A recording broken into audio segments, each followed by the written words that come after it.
The night before my 65th birthday, my deceased wife came to me in a dream and whispered urgently, "Don't wear the shirt from Cole and Tessa Joshua. Please don't wear that shirt."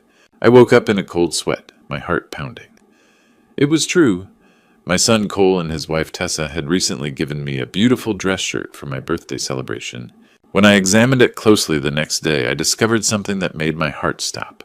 Before we dive deeper into this chilling story, I'm curious. Where are you watching this from right now? Drop your city and the time in the comments below. I'd love to know how many of you out there have learned to trust those mysterious feelings that something just isn't right. 3:17 in the morning. The digital clock's red glow pierced through darkness as I jolted awake, gasping like I'd been underwater. My pajamas stuck to my back, drenched in cold sweat. Despite Austin's comfortable spring night, Savannah had been standing at the foot of our bed, as vivid as the day we married 43 years ago. Her silver hair shimmered in the moonlight, and those warm brown eyes that had guided me through decades now burned with desperate urgency. "Joshua," she'd said in that familiar Texas drawl, "you listen to me now. Don't wear that shirt Cole and Tessa brought you. Do you hear me, honey? Don't you dare put on that blue dress shirt." 3 times she'd repeated those words, each time more insistent, before fading into shadows like morning mist. I sat up, trembling hands running through my gray hair. The house creaked around me with familiar sounds. 28 years in this Westlake neighborhood, yet tonight everything felt different. Through the window, the Hendersons' porch light cast eerie shadows across their lawn. 2 weeks ago, Cole and Tessa had arrived for Sunday dinner with their gift. The presentation was elaborate. Expensive department store box, tissue paper, the works. My daughter-in-law had been unusually animated, her blonde hair perfect designer handbag clutched like armor. "Dad, this is for your big day," Cole had announced, green eyes bright with what I'd thought was genuine affection. The shirt was stunning, deep navy blue with subtle pinstripes, Egyptian cotton that felt like silk. Tessa picked it out special. She said it would bring out your eyes. Tessa had nodded enthusiastically, manicured hands gesturing. "We wanted something really special, Joshua. 65 is a milestone. You'll look so distinguished at the party." Now in the pre-dawn darkness, their insistence seemed different. Why had Tessa been so specific about the fabric, the fit, how it would photograph under restaurant lighting? Why had Cole mentioned 3 separate times that I absolutely must wear it to tomorrow's celebration at the Riverside Grill? I padded to the kitchen, passing family photos lining the hallway. Cole's graduation, his wedding to Tessa 5 years ago, holidays spanning decades of what I'd believed was genuine happiness. At the sink, I filled a glass with water, the cool liquid doing nothing for the metallic taste of fear in my mouth. 47 years of marriage had taught me to trust Savannah's instincts, even when they defied logic. She'd warned me about business partners who later embezzled funds, about neighbors whose friendly facades hid darker intentions, about investments that seemed too good to be true. But this was our son. Outside, Austin began its slow awakening. Garbage trucks rumbled in the distance, early commuters started their engines. Normal sounds of a normal Tuesday morning, yet nothing felt normal anymore. Savannah's voice echoed with crystalline clarity, carrying the same conviction that had guided every major family decision we'd ever made together. Even in death, she was trying to protect me. When morning came, I tried to push the dream away, but Savannah's voice kept echoing in my mind as I made my way to the kitchen.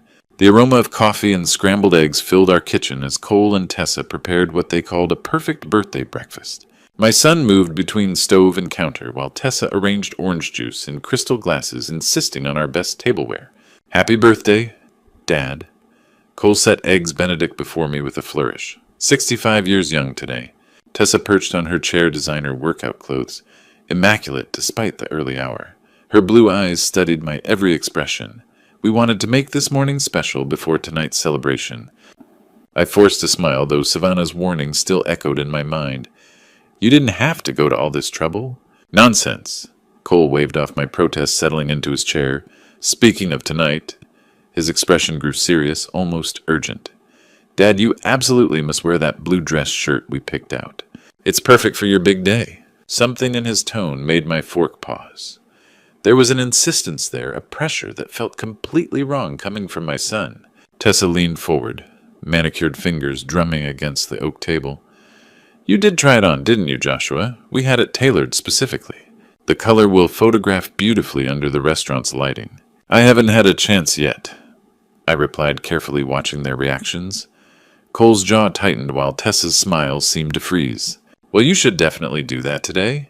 She pressed her voice, carrying a note I couldn't identify. We want everything absolutely perfect for tonight. The shirt, the celebration, everything. My phone buzzed, displaying Jade's name. I welcomed the interruption. Hey, sweetheart, I answered, stepping toward the window. Happy birthday? Daddy?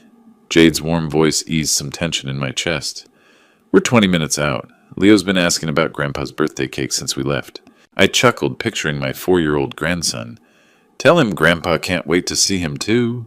Knox wanted me to ask about dress code for tonight. Should he wear a suit? Business casual should be fine. As I hung up, I caught Cole and Tessa exchanging a look. Brief, barely a second, but something passed between them that made my stomach clench. Everything all right with Jade? Cole asked, tone carefully casual. She's fine. They'll be here soon. I studied my son's face. When had those worry lines appeared around his eyes? When had his smile started looking so forced? Tessa cleared her throat. Joshua, about that shirt? It really would mean a lot if you wore it tonight. We put so much thought into choosing it, and Cole was so excited about surprising you. There it was again. That underlying pressure, that insistence feeling more like a demand than a request. In 35 years of being Cole's father, I'd never heard him speak with such urgency about something as simple as clothing. I remembered the Sunday they'd presented the gift, how Tessa had insisted on staying while I opened it, watching my reaction with sharp eyes. How Cole had repeated 3 times that I simply had to wear it. Of course, I heard myself saying, though every instinct screamed warnings. I'm sure it'll be perfect. Cole's shoulders visibly relaxed, and Tessa's smile finally reached her eyes. They finished breakfast with renewed chatter about evening plans, restaurant reservations, the guest list. Normal conversation that should have felt comfortable, but instead left me feeling like I was watching actors perform a rehearsed scene. After Cole and Tessa left for work, the house fell silent, and that's when Savannah's warning began to feel less like a dream and more like a premonition. The afternoon stretched endlessly, each tick of the grandfather clock echoing through the empty house. Jade wouldn't arrive until 6, and the birthday celebration wasn't until 7. Hours of solitude filled with nothing but Savannah's persistent warning. I tried reading the Austin American-Statesman, but the words blurred meaninglessly. My mind kept circling back to breakfast, to the strange intensity in Cole's voice when he'd insisted I wear that particular shirt. By 3 o'clock, I couldn't stand it anymore. The walk to our master bedroom felt longer than usual. Our walk-in closet still smelled faintly of Savannah's lavender sachets, a ghost of comfort that today only sharpened my unease. The shirt hung where I'd left it 2 weeks ago, protected by a clear garment bag between my Sunday suit and navy blazer. Even through the plastic, the deep blue fabric shimmered, with quality's subtle pinstripes catching light from the overhead fixture. I unzipped the bag, carefully recognizing the weight of expensive Egyptian cotton. This was easily a $300 shirt, maybe more. The kind of extravagant gift that should have filled me with gratitude, not this gnawing anxiety. Carrying it to the window where afternoon sunlight streamed through, I examined it closely. The craftsmanship was flawless. Perfectly aligned seams, mother-of-pearl buttons, French cuffs speaking of old-world elegance. Everything screamed sophistication and thoughtful selection. So why did looking at it make my skin crawl? I spread the shirt across our king-sized bed, the same bed where Savannah had appeared hours earlier. The fabric lay smooth and pristine, showing no signs of tampering. Yet something felt wrong. Methodically, I ran my hands along the shirt's surface, starting with the shoulders and working down. The fabric felt consistent weight, even throughout the body and sleeves. But when my fingers reached the collar area, I paused. There was something different there, not visible but unmistakable to touch. A slight thickness, as if extra material had been sewn between the outer fabric and inner lining. Subtle, barely noticeable unless you were specifically looking, but definitely present. My heart began pounding as I examined the area more carefully. The collar looked normal. Stitching appeared professional and undisturbed. Yet that extra thickness remained concentrated in a small section just behind where the collar would rest against my neck. I stood back, staring at the innocent-looking garment. Was I losing my mind? Was grief and age making me paranoid? About a perfectly normal dress shirt, Cole was my son, my flesh and blood. Tessa had never shown me anything but respect and affection. But Savannah's voice whispered through my memory with absolute clarity, "Don't wear that shirt." In 47 years of marriage, my wife had never steered me wrong.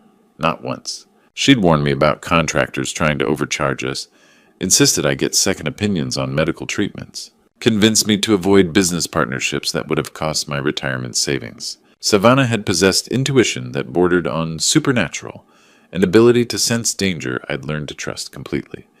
Even death, it seemed, hadn't diminished that gift. Standing in our bedroom, surrounded by 43 years of shared memories, I made my decision.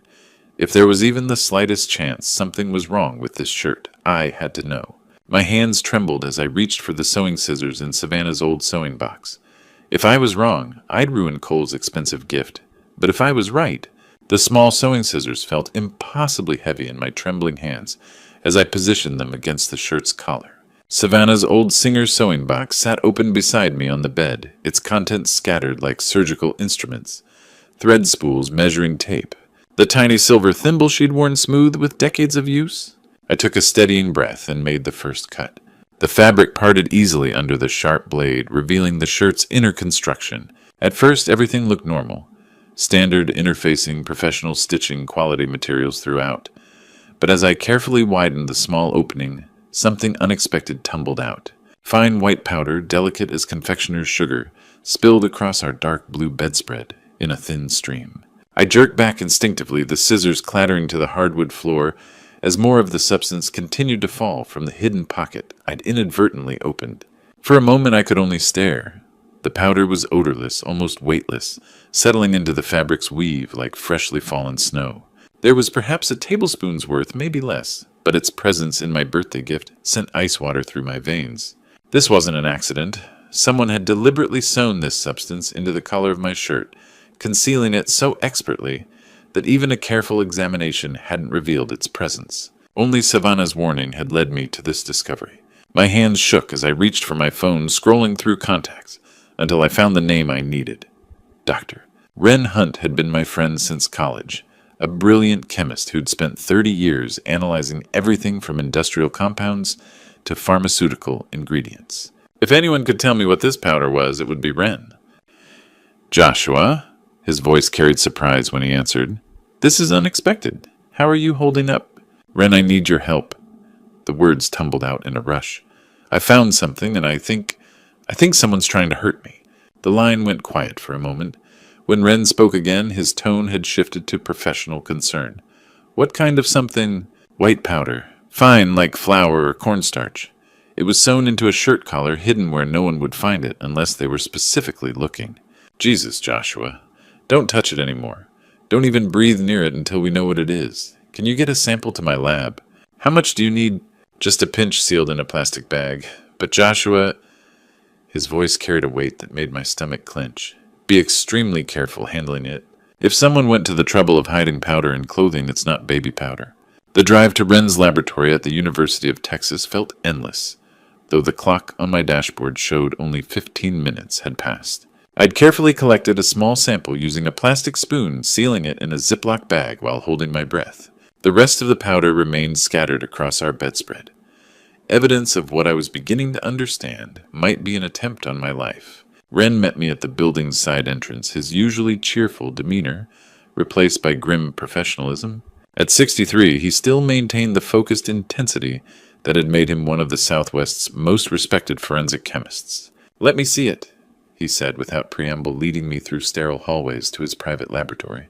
I handed over the sample, watching as he examined it under a magnifying glass before transferring a tiny portion to a glass slide. The next 30 minutes felt like hours as he worked with various instruments, occasionally muttering to himself or making notes on a yellow legal pad. Finally, he looked up from his microscope, his face pale beneath the harsh fluorescent lighting. "Joshua," he said quietly, "this is poison. Contact poison specifically designed to be absorbed through the skin when mixed with perspiration and body heat." The words hit me like physical blows. "What would it do?" "Worn against your neck for several hours, especially during physical activity or emotional stress. Like a birthday party where you'd be moving around, talking, laughing, maybe dancing. It would cause gradual absorption. First you'd feel slightly dizzy, maybe nauseous. Your heart rate would increase. Within a few hours, He paused, clearly struggling with what he had to tell me. Within a few hours, what? Cardiac arrest. It would look completely natural. A 65-year-old man having a heart attack during his birthday celebration. No one would question it, especially if you'd been drinking wine, eating rich food, experiencing the normal excitement of a party. As Wren explained how the poison would have killed me slowly during the party, making it look like a heart attack, one thought consumed me. My own son wanted me dead. Wren didn't waste time with comfort. He pulled out his phone and dialed from memory. Cruz, it's Wren Hunt. I need you at my lab immediately. Attempted murder. Poison. The victim is sitting right here. 20 minutes later, Detective Cruzvale walked through the laboratory doors with measured steps. Younger than I'd expected, maybe 45, with sharp brown eyes and focused attention that explained why Wren had called him first. Mr. Ford, he said, extending a firm handshake, before we go further, I need you to know your son Cole has been on our radar for 3 months. The words hit like a second punch. What do you mean? Cruz settled across from me, pulling out a notebook. Financial Crimes has been tracking a cryptocurrency scam that cost Austin investors over $15 million. Your son lost $2.5 million in that scheme. $2.5 million? I stared, unable to process it. Cole doesn't have that kind of money. He borrowed it from very dangerous people, the kind who don't accept apologies as payment. My mind reeled. Cole had never mentioned troubles, never asked for help. How long? Initial investment 8 months ago. When the Bitcoin venture proved fraudulent, his creditors gave him 6 months to repay. That deadline passed 2 weeks ago. 2 weeks ago, when Cole and Tessa had given me the shirt. Detective, I have life insurance. $3 million. Cruz nodded grimly. We know. Cole's the primary beneficiary. Your daughter gets less, but the bulk goes to your son. The pieces fell into sickening place. My birthday celebration publicly attended. The insistence on that specific shirt. If the poison had worked, I would have collapsed at the Riverside Grill, surrounded by witnesses to my apparent good health moments before my heart attack. What about Tessa? Cruz's expression darkened. That's where this gets interesting. Tessa Morrison has a record. Insurance fraud in Oklahoma 5 years ago. Charges dropped, insufficient evidence, but the pattern fits. She married an older man, convinced him to increase life insurance, and 6 months later, he died in an apparent accidental fall. She killed someone before. We could never prove it. Looked accidental, she was convincing as the grieving widow. But when we investigated your son's troubles, her name triggered red flags. I thought about Tessa's behavior that morning, her nervous energy, how she'd watched my every reaction discussing the shirt. Had she suggested this plan? Had Cole been desperate enough to agree to murdering his father? Mr. Ford, we believe your daughter-in-law is the mastermind. Your son's in serious trouble, probably terrified, but Tessa has experience with this scheme. She likely convinced him it was the only way out. So what now? Cruz leaned forward. We catch them in the act. You'll attend your birthday party tonight exactly as planned. But instead of wearing their poisoned shirt, wear something else. When they realize their plan failed, they'll likely panic and reveal themselves. You want me as bait? You'll be completely safe. Undercover officers will be positioned throughout the restaurant. The moment they show suspicious behavior, we move in. I sat in that laboratory surrounded by tools that had just saved my life, trying to imagine facing my son across a dinner table, knowing he'd planned to watch me die. Detective Vale laid out the plan I would attend my birthday party, as scheduled, but wearing a different shirt. When Cole and Tessa realized their plan had failed, they would likely panic and reveal themselves. By 5:30, Detective Cruz's plan was in motion. 3 undercover officers would blend into the Riverside Grill's evening crowd, one posing as a business diner, another as a celebrating couple, the third at the bar. Each had clear sightlines to our table and radio contact with Cruz monitoring from the parking lot. I stood before my bedroom mirror, adjusting a simple white dress shirt I'd owned for years. It felt strange wearing something so familiar for what should have been special, but the contrast would be unmistakable. Cole and Tessa had been very specific about the blue shirt. The doorbell rang at precisely 6 o'clock, followed by little feet racing across hardwood floors. Grandpa, Grandpa. Leo's voice echoed with pure 4-year-old joy. I scooped him into a hug that felt more precious than ever. There's my favorite grandson, I said, holding him tight. I helped Mommy pick your present, Leo announced proudly. It's a surprise, but it's really, really good. Jade appeared, her auburn hair catching evening light. Happy birthday, Dad. she said, embracing me with the kind of hug that conveyed everything words couldn't. Knox followed with a wrapped package and easy smile. Looking sharp, Joshua. Ready for the big celebration? The drive to the Riverside Grill felt surreal. Leo chattered about birthday cake while Jade discussed seating arrangements. Normal family conversation that should have filled me with contentment instead felt like voices from another life. The restaurant buzzed with evening energy. Our private dining room was decorated with balloons and flowers, a happy 65th birthday banner across one wall. Cole and Tessa arrived shortly after us, both impeccably dressed, with bright smiles that didn't reach their eyes. Cole wore charcoal gray, Tessa a black cocktail dress that probably cost more than most monthly salaries. Dad! Cole's embrace felt normal, familiar. For a moment I almost convinced myself Detective Cruz had made some terrible mistake. Then his eyes found my shirt. The change was subtle, but unmistakable.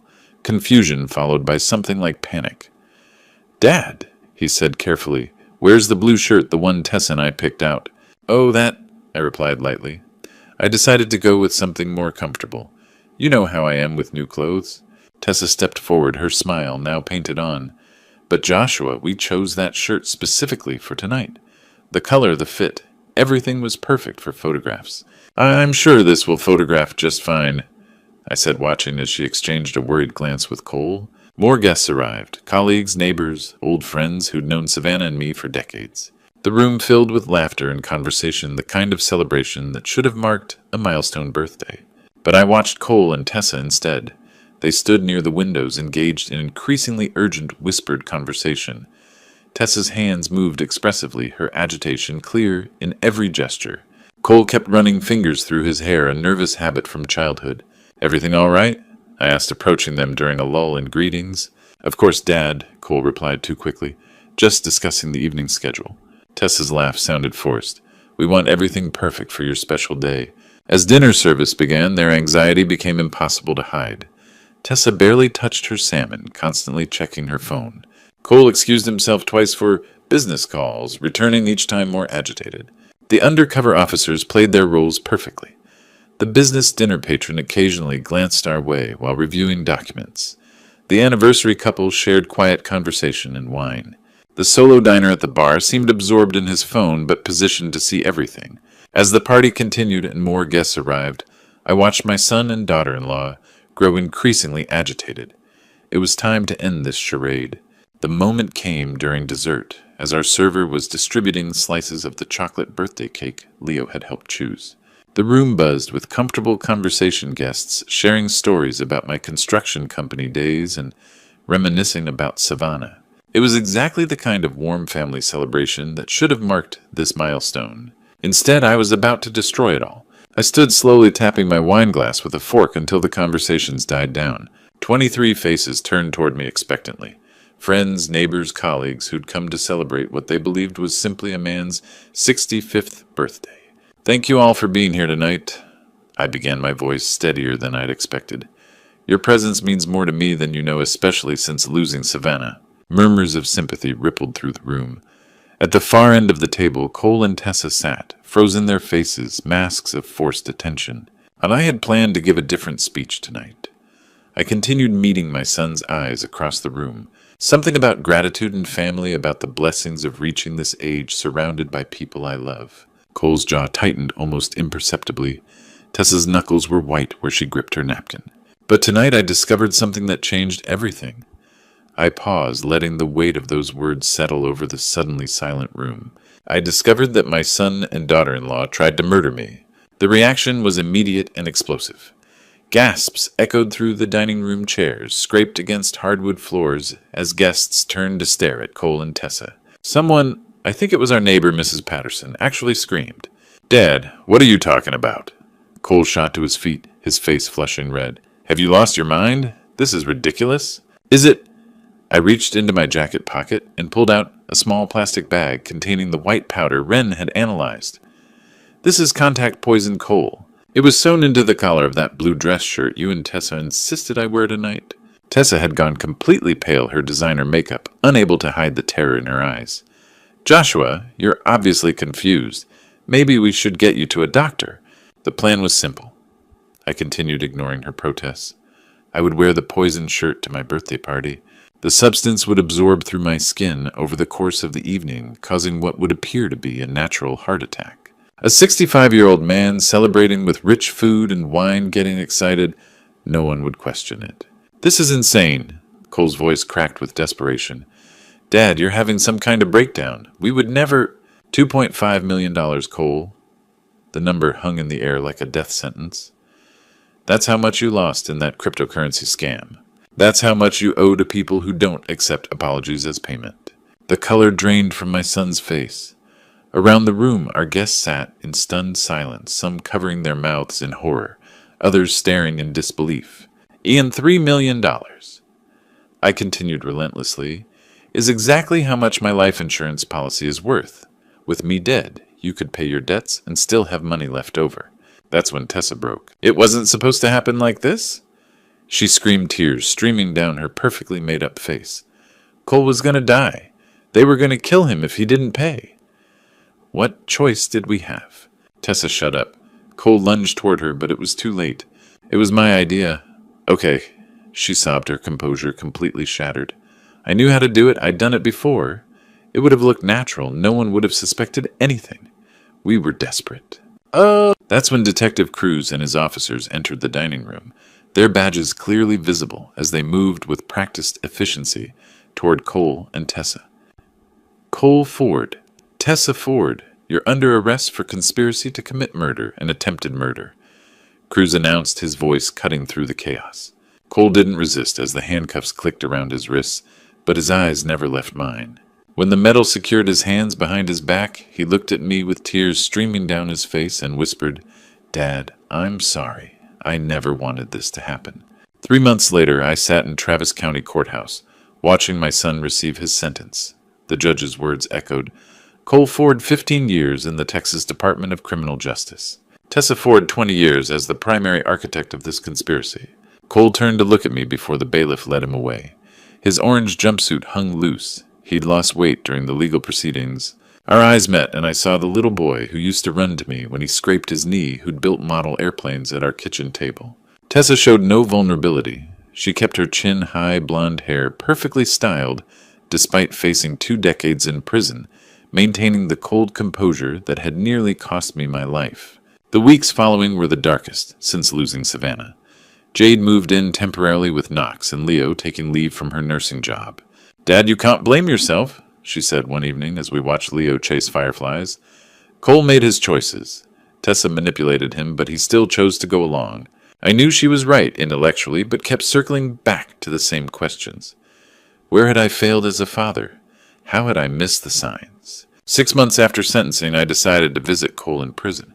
The Huntsville unit was concrete walls, razor wire, and institutional grimness. Cole looked older when they brought him to the visiting room, gray showing at his temples. Dad, he whispered, I didn't think you'd come. I wasn't sure I would either, I admitted. After minutes of silence, Cole began speaking in a rush, as if he'd been holding back for months. It was never supposed to happen. I was so scared, Dad. These people weren't just threatening me. They knew where Jade lived, where Leo went to preschool. They had pictures. He told me about the cryptocurrency investment, the smooth-talking broker who'd convinced him to leverage everything. When the scheme collapsed, he owed money to people who collected debts with violence. Tessa said she knew a way out. She told me about her first husband, how it had worked before. She made it sound so simple, so clean. You'd just go to sleep at the party. But it would have been murder, Cole, I said quietly. Your father's murder. Looking at this broken man who'd once been my pride, I felt anger loosen, replaced by pity. Cole, I said, reaching across to touch his hand, I forgive you. He looked up with red-rimmed eyes. How can you possibly forgive me? Because you're still my son. Because forgiveness isn't about what you deserve. It's about what I choose to carry. 2 weeks later, I drove to Austin Memorial Gardens, where Savannah rested. I brought white roses and sat on our bench.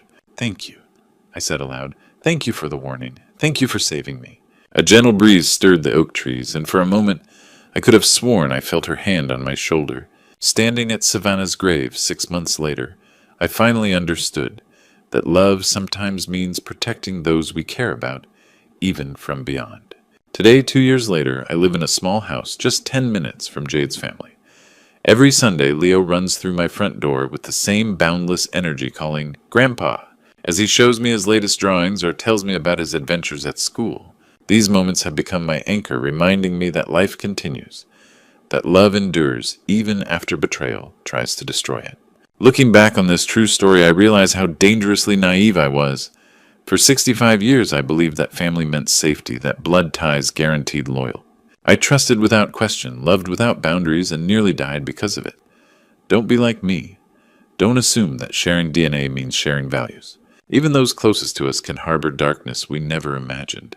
The hardest lesson I learned is that sometimes the people who know us best are the ones most capable of hurting us. They know our weaknesses, our routines, our blind spots. Cole knew I would never suspect him.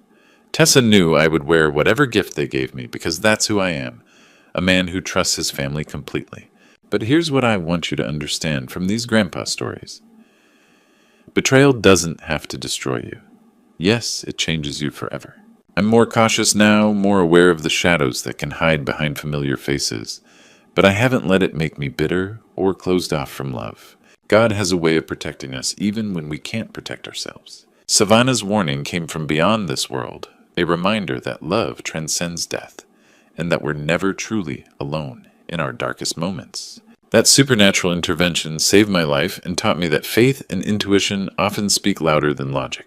If you're living through your own betrayal right now, know this healing is possible. Forgiveness, real forgiveness, isn't about excusing what they did. It's about refusing to carry their poison in your heart.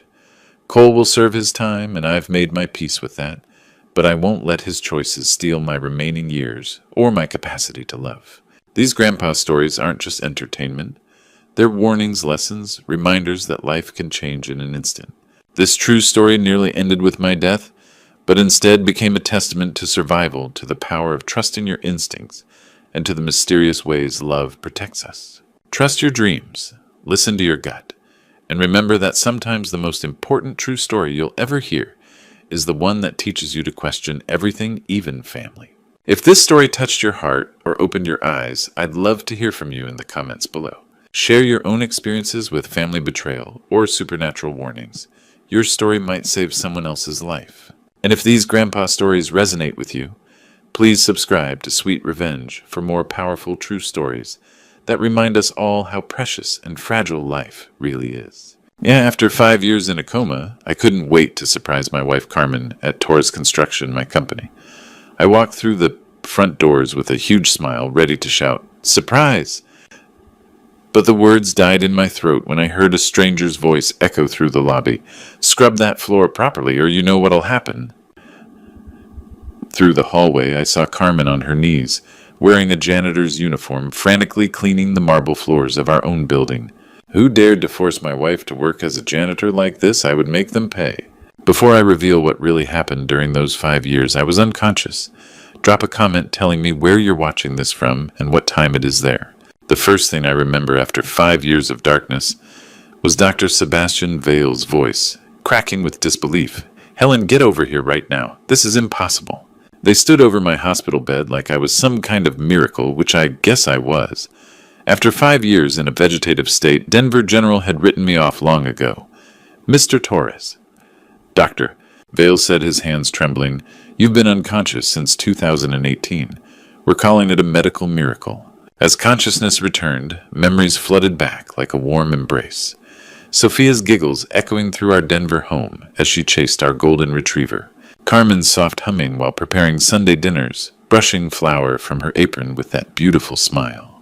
Those were the golden days at Torres Construction when I'd built the company from nothing into Denver's most trusted construction firm. Every evening I'd come home covered in sawdust, and Carmen would tease me about tracking dirt through her clean house. Sophia would run into my arms, not caring how dirty my work clothes were. The moment I was cleared, I knew exactly where to go. Torres Construction had been my life's work, and after 5 years away, I couldn't wait to surprise my employees and see Carmen's face light up when I walked in. I signed myself out against Dr. Vale's protests and caught a taxi straight to 32nd Avenue. But something felt wrong the moment I stepped out of that cab. The building looked the same, but there was a new sign where Torres Construction used to be. Cross maintenance and cleaning services in bold black letters. My stomach dropped, but I told myself there had to be an explanation. I pushed through the front doors when I heard a stranger's harsh voice echoing from inside. "Scrub that floor properly, or you know what'll happen." I followed the sound down the hallway, and what I saw stopped my heart cold. Carmen, my beautiful, dignified Carmen, was on her hands and knees scrubbing toilet bowls with a worn brush.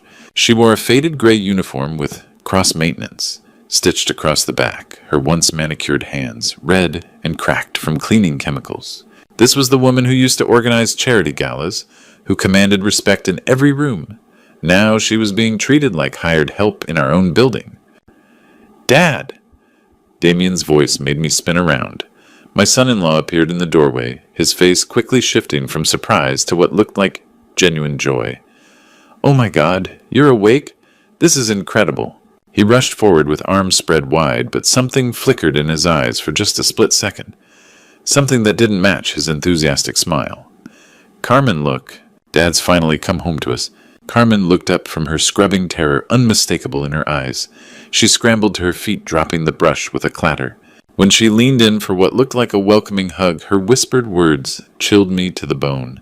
"Caspian, pretend you don't remember anything, or we'll all be in danger." That night, Carmen drove us home in complete silence, her knuckles white against the steering wheel. The house I'd built 15 years ago on Cherry Creek Drive still stood, but everything felt wrong.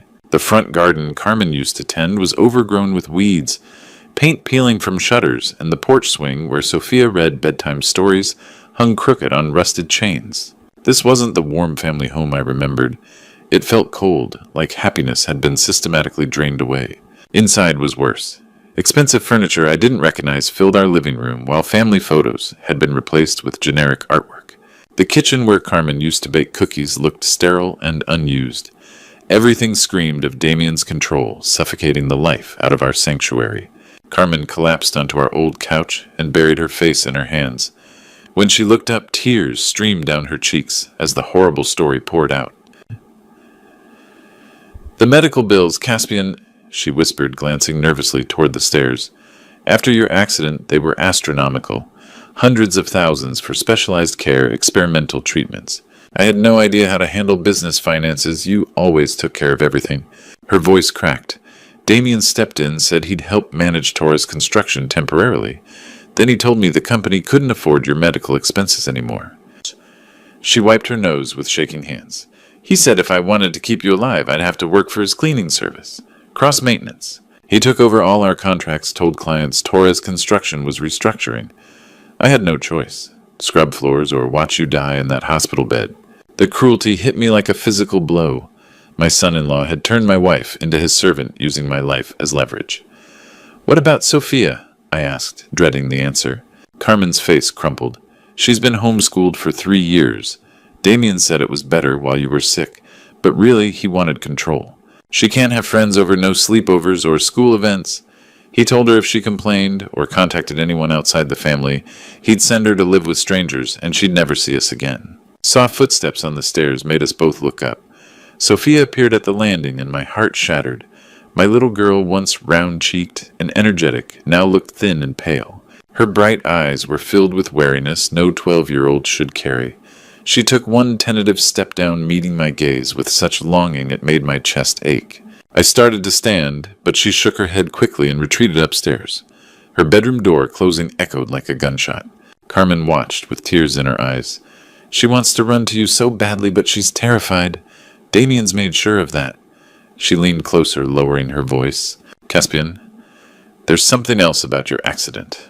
The police report never made sense. You were such a careful driver, the weather was perfect that day.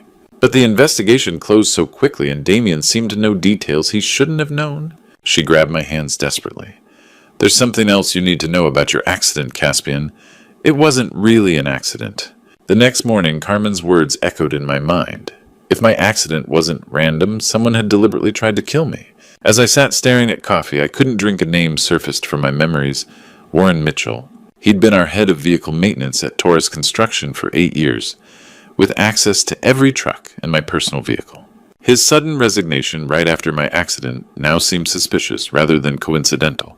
Finding Warren took most of the day. His apartment was empty, phone disconnected, and former employees Hadn't heard from him in years. Finally, a bartender on Colfax Avenue mentioned seeing someone matching his description at the Rusty Anchor, a dive bar near the South Platte River. The place was exactly what I expected. Dim lighting, cracked vinyl booths, and the smell of stale beer and broken dreams. I found Warren hunched over whiskey in the corner, looking like he'd aged 20 years in 5. "Jesus Christ," he whispered when he saw me, his glass trembling. "Caspian, they said you'd never wake up." The Warren I remembered had been clean-cut and reliable. This man was hollow-eyed and unshaven, wearing clothes that hadn't been washed in days. I sat across from him, keeping my voice low. "Warren, I need to ask about my accident. My wife thinks it wasn't random." The color drained from his face, and his hand shook so badly he put down his drink. "Oh, God," he moaned, burying his face in his palms. "I've been waiting 5 years for this conversation." Tears started streaming down his cheeks as he looked up at me. "Caspian, I'm so sorry. I'm so goddamn sorry for what I did to you. I've destroyed my entire life thinking about it every single day. Please, please forgive me." His voice broke completely as he sobbed. "I never meant for it to go that far. I swear on my mother's grave I thought it was just supposed to scare you." The words poured out like water through a broken dam after his desperate apology. "Damien approached me 3 weeks before your accident, offered me $50,000 cash. At first I thought he was joking, but he showed me bank statements. The money was real." My blood turned to ice as Warren continued. "He wanted me to tamper with your brake lines, make it look like mechanical failure. Said you'd been drinking heavily, that the family was worried. He convinced me it was an intervention just to scare you into getting help." Warren's voice cracked. "But when I loosened those brake fittings, I knew it wasn't about scaring anyone. Those brakes would fail completely on the first steep hill. The full scope of Damien's betrayal hit me like a sledgehammer. He planned this from the beginning," I said. "The accident taking over the company, controlling my family. It was all calculated." Warren nodded miserably. "After the crash, when they said you might never wake up, I realized what I'd done. I'd helped him commit attempted murder. I quit the next day, couldn't stand being around Torres Construction. I've been drinking myself to death since, trying to forget." "Warren, do you have any proof? Anything that could prove Damien paid you?" Warren's eyes lit up with desperate hope. Yes, I do. But not here." He stood unsteadily. "It's all back at my place. A storage unit on Federal Boulevard. I kept everything hidden there. Bank records, recordings, photos, everything." He grabbed my arm urgently. "Come with me right now. I'll show you everything. I'll testify against him, Mr. Torres. I can't live with this guilt anymore. I have everything we need to destroy him."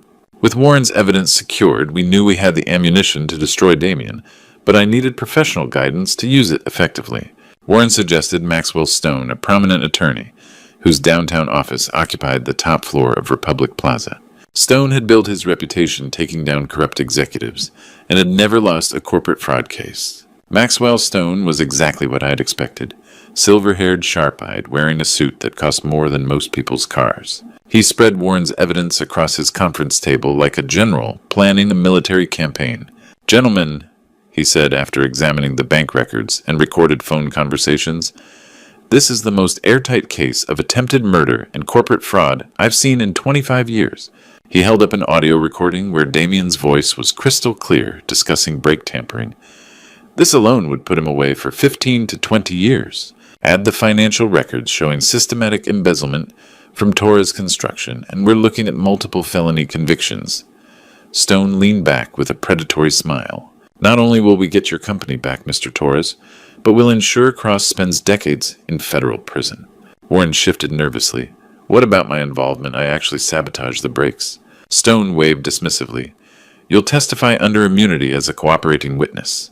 Your cooperation will keep you out of prison, though you'll face probation and community service." Our next stop was Denver Police Department on Cherokee Street, where Detective Troy Anderson reviewed our evidence with methodical precision. Anderson was stocky with graying temples and the weathered look of someone who'd seen every kind of human cruelty.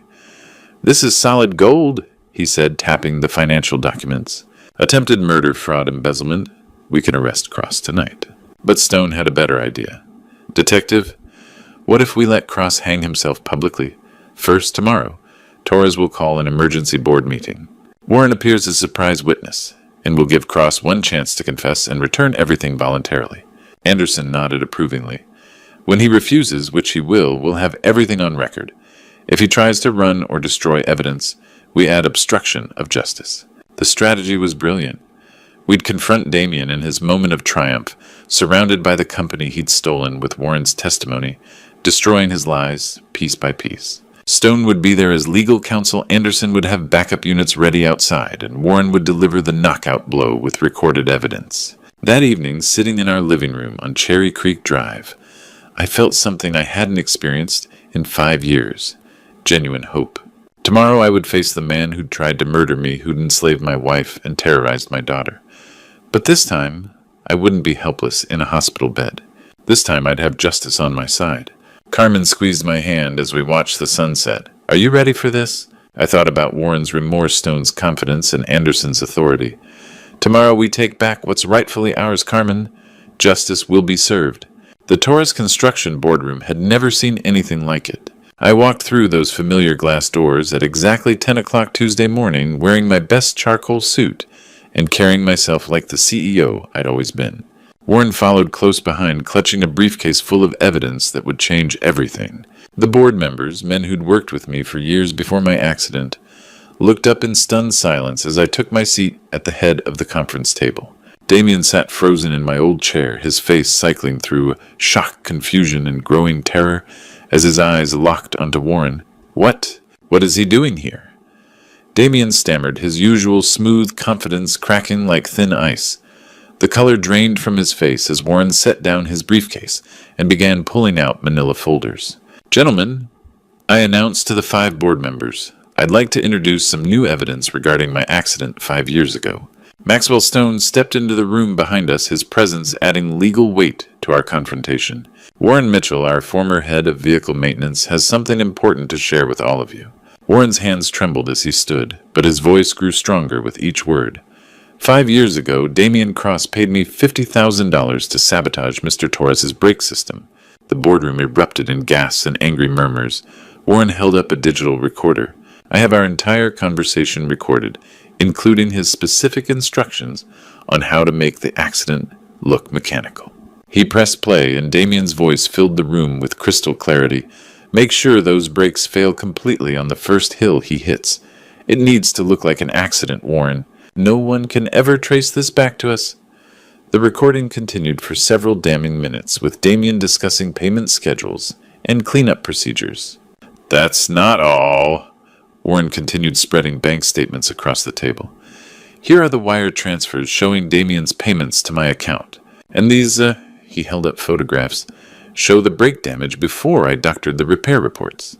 Damien finally found his voice, but it came out as a desperate whisper. You can't prove anything. Warren's a drunk liar. This is all fabricated. Stone stepped forward with a predatory smile. Mr. Cross, we also have evidence of systematic embezzlement from Torres Construction accounts, fraudulent contracts, and identity theft. The FBI will be very interested in your creative bookkeeping. The board members stared at Damien with disgust and horror. Tom Bradley, our longest-serving member, spoke for everyone. Damien, you need to resign immediately and return control of this company to its rightful owner. Cornered and exposed, Damien's shoulders sagged in defeat. With shaking hands, he signed the resignation papers Stone had prepared, officially transferring all authority back to me. The man who'd tried to murder me, who'd enslaved my wife and terrorized my daughter, was finally stripped of his stolen power. But as Damien gathered his things to leave, his defeated posture straightened into something darker. At the boardroom door, he turned back with eyes full of pure hatred. This isn't over, old man, he snarled, his mask of civility completely gone. You think you've won, but you have no idea what I'm capable of. You'll regret this. The door slammed behind him with such force that the conference table shook. Warren collapsed into his chair, emotionally drained from his confession. The board members sat in stunned silence, processing the revelation that their company had been run by an attempted murderer for 5 years. I should have felt victorious, but Damien's parting words echoed in my mind like a warning. This battle was won, but something told me the war was far from over. The week following our boardroom victory felt like stepping back into a life I'd thought was lost forever. Carmen's transformation was immediate and beautiful. The morning after Damien's resignation, she walked into our bedroom, carrying the gray cross-maintenance uniform she'd been forced to wear for 3 years. Without a word, she tossed it into the fireplace and lit a match. As the fabric burned, tears of relief streamed down her face. "I never have to wear that again," she whispered. She threw herself back into being the woman I'd married, organizing our household, cooking elaborate dinners, and becoming the mother Sophia desperately needed. Her laughter returned, filling our house on Cherry Creek Drive with warmth.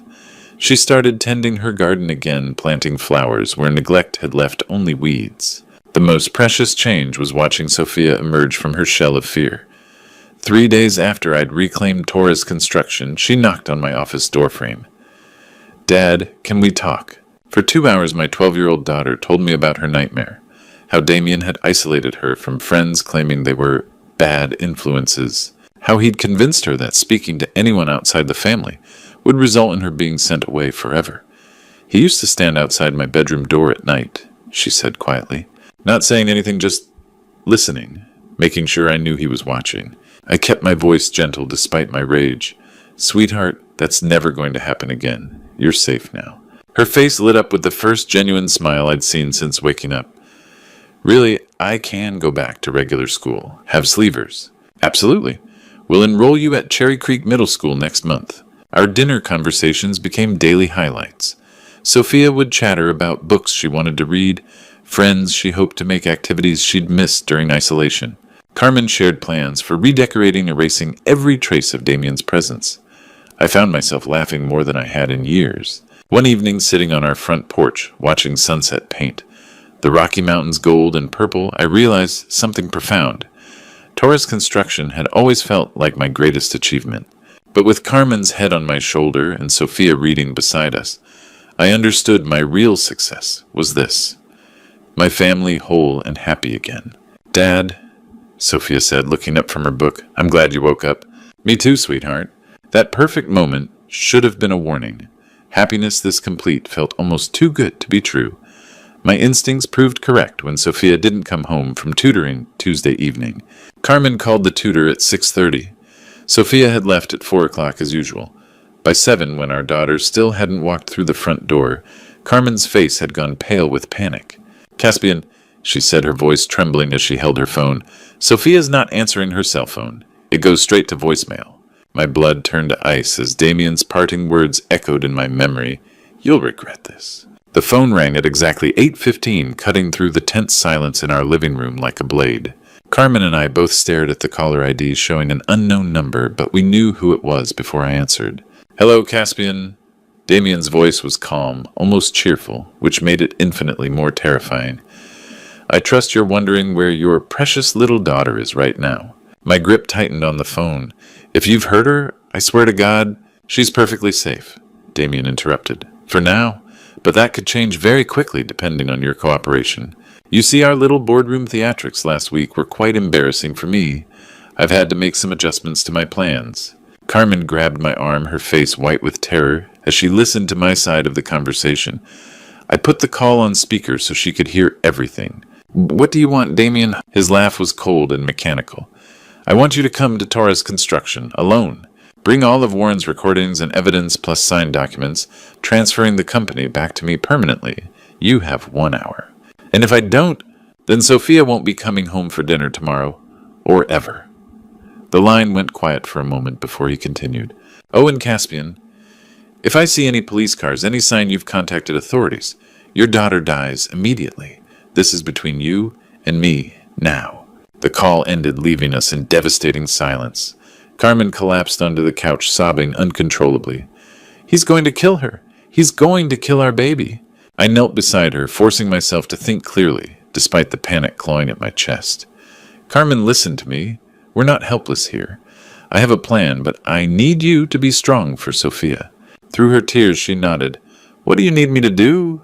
I explained quickly but carefully. "I'm going to Torres Construction, but I'm not going in blind. When I get there and confirm Sophia's location, I'll text you exactly one word: okay. The moment you receive that text, you wait exactly 15 minutes, then call Detective Anderson immediately. Tell him Damien has Sophia at Torres Construction and that I'm inside trying to negotiate." "Why 15 minutes?" Why not call right away? Because I need time to get Sophia away from immediate danger. If police sirens start wailing the second I walk in, Damien might panic and hurt her. 15 minutes gives me a chance to assess the situation and hopefully get her to safety. Carmen wiped her eyes, her maternal instincts overriding her fear. What if something goes wrong? What if 15 minutes isn't enough? I kissed her forehead, trying to project confidence I didn't entirely feel. Then Detective Anderson will know exactly where to find us. Either way, this ends tonight. The drive to Torres Construction felt like the longest 20 minutes of my life.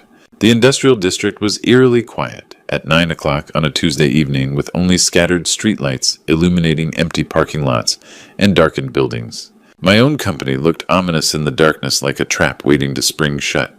I parked across the street and pulled out my phone. My hands were steadier than I had expected as I typed the message that would either save my daughter or get us both killed. Okay. The word disappeared into cyberspace, and somewhere across town, Carmen would be starting her own 15-minute countdown. The front entrance was unlocked, which should have been my first warning. I stepped into the lobby I'd walked through thousands of times, but tonight it felt like entering a tomb.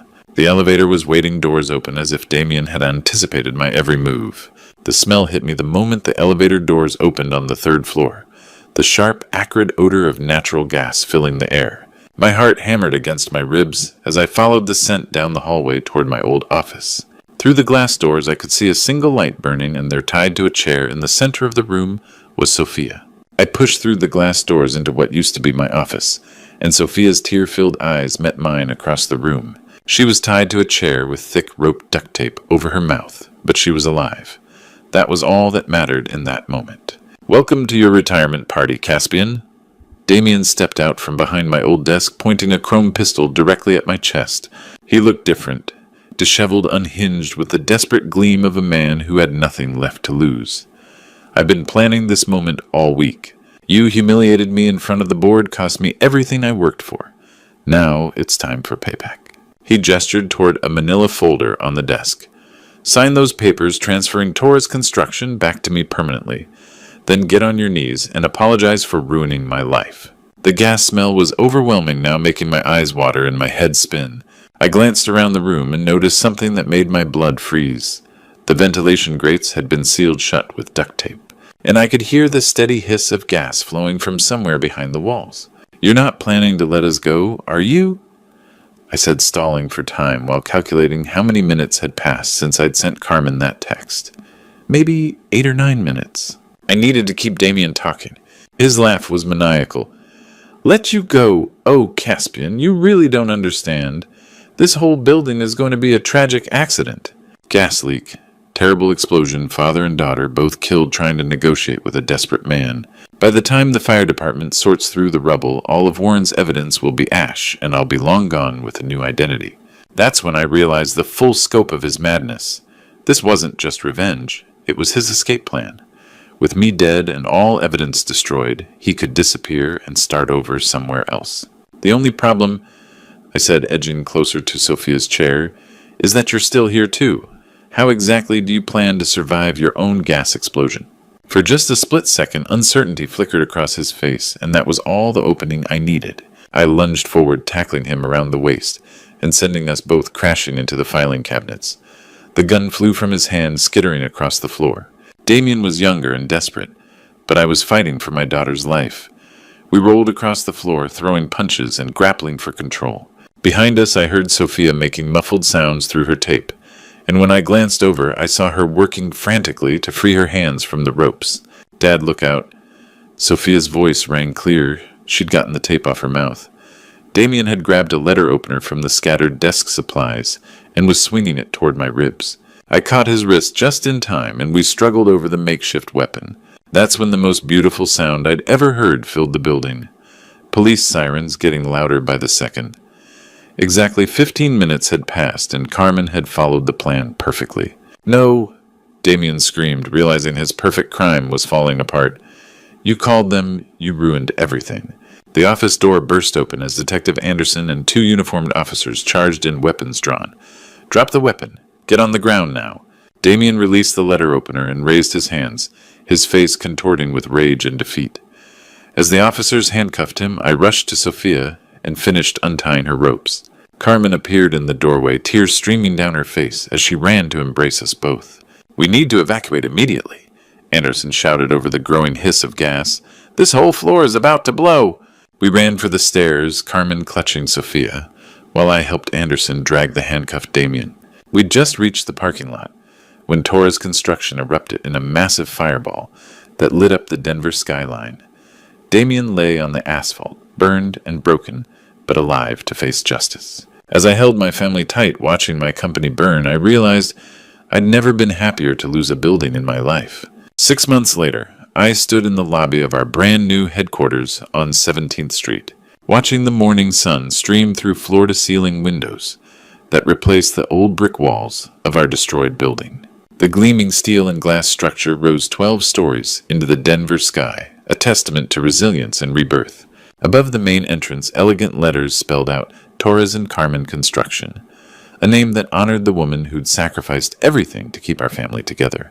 The decision to make Carmen my full business partner wasn't just symbolic. Over the past half year, she'd thrown herself into learning every aspect of construction management, taking courses at the University of Colorado, Denver, and earning her contractor's license. The woman who once apologized for not understanding business finances now reviewed budgets with the precision of a seasoned executive. She'd transformed from a frightened victim into a formidable businesswoman who commanded respect in every boardroom she entered. "Dad, look at this." Sophia's excited voice echoed through our new conference room as she spread architectural drawings across the table. At 13, my daughter had developed a passion for building design that rivaled my own. The trauma of her kidnapping had been replaced by an unshakable confidence and a dream of becoming an architect. She spent weekends at construction sites wearing a hard hat and asking our foreman detailed questions about structural engineering. The scared, isolated girl Damien had tried to break was now a vibrant teenager with plans to change Denver's skyline. Justice had been swift and decisive for Damien Cross. The evidence Warren provided, combined with the attempted murder charges from our final confrontation, resulted in a 25-year federal prison sentence. The judge had been particularly harsh, noting that Damien's crimes represented a calculated betrayal of family trust that strikes at the heart of human decency. He would spend the next quarter-century in a maximum security facility with no possibility of parole. But this story isn't really about revenge or justice. It's about the unbreakable bonds of family and the power of hope to overcome even the darkest circumstances. For 5 years, I lay unconscious while evil took root in my home, but love proved stronger than hatred. Carmen's sacrificial devotion kept me alive. Sophia's courage helped her survive psychological torture. Warren's guilt ultimately led him to redemption and helped us reclaim our lives. Standing in our new building, surrounded by the family I'd almost lost forever, I understood something profound about the nature of success. Torres Construction had always been about creating solid foundations, for buildings, for careers, for communities. But the most important foundation I'd ever built wasn't made of concrete and steel. It was made of trust, sacrifice, and unconditional love. Today, Carmen and I work side by side, building not just structures, but a legacy for Sophia. Our daughter talks excitedly about joining the family business someday, bringing fresh ideas and youthful energy to continue our mission. The Torres name will endure stronger than ever. If you're facing your own impossible circumstances, remember this. No matter how dark things seem, no matter how powerful your enemies appear, never underestimate the strength that comes from fighting for the people you love. Family isn't just about blood, it's about the people who stand by you when everything falls apart and help you rebuild from the ashes. The human spirit is remarkably resilient. With hope, determination, and the support of those who matter most, you can overcome any obstacle and create something beautiful from even the most devastating loss. Don't give up. Your comeback story is waiting to be written. Looking back on this journey, I realize how close I came to losing everything that truly mattered. For 5 years, I lay unconscious while my family suffered in silence. Don't make my mistake. Don't assume your loved ones are safe just because you trust the people around them, and never underestimate how evil can disguise itself as help. This true story taught me that God has a way of bringing us home when we're needed most. I believe the Lord guided my miraculous awakening at exactly the right moment, just as He guides all of us through our darkest hours. Sometimes what looks like coincidence is actually divine intervention working in our lives. The Damien situation reminded me that evil often wears a familiar face, but God sees everything, and justice always finds its way to those who prey on the innocent. These grandpa stories aren't just entertainment. They're reminders that family bonds can never truly be broken, no matter how much time passes or how dire circumstances become. When I saw Sophia afraid of her own grandfather, I understood the true cost of my absence. But God's love has a way of healing even the deepest wounds. This true story could have ended tragically if I'd awakened even weeks later. The greatest blessing wasn't reclaiming Tora's construction, it was hearing Sophia call me Grandpa with genuine love in her voice. These grandpa stories remind us that being present is the most precious gift we can give our families. If this true story touched your heart, please share your own family experiences in the comments below. Don't forget to subscribe to our channel for more inspiring stories that celebrate the unbreakable bonds of family love. Your story might be exactly what someone else needs to hear today.